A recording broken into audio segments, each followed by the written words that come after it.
Dans Solo Leveling, après l'apparition d'une immense porte dans le ciel de Séoul, des passants stupéfaits prennent des photos de la porte. Le docteur Belzer déclare qu'il avait averti de l'accumulation d'énergie magique dans le ciel et explique que cette gigantesque porte n'était que le début, car d'autres portes tout aussi terrifiantes risquent d'apparaître prochainement dans d'autres pays.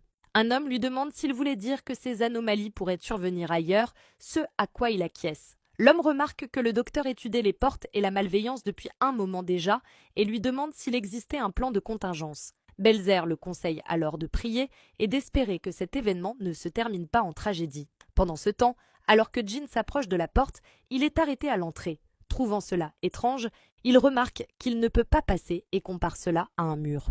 Il pense qu'un mur ordinaire aurait cédé, mais un mur que même un éveillé ne peut franchir, quel genre d'abomination pourrait bien résider à l'intérieur demande-t-il. Mais quoi qu'il en soit, sa famille et ses amis sont sous le portail, il est donc hors de question de les laisser mourir. Soudain, son téléphone sonne et c'est Jin Chul. Il a du mal à l'entendre clairement et suggère de rappeler plus tard. Jin répond que ce n'est pas nécessaire, expliquant qu'il se trouve simplement en altitude.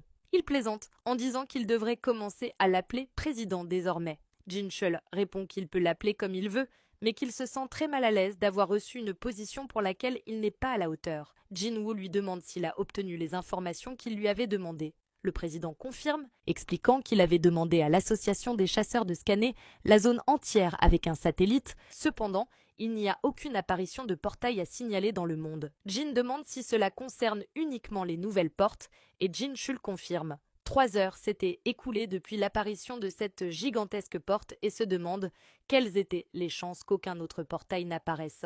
Il en conclut que ce n'était pas une coïncidence. Le président explique alors leur plan actuel est d'évacuer les civils proches de la porte et interroge Jin sur ses intentions. Jin répond qu'il ignore ce que l'avenir les réserve, mais qu'il fera tout son possible.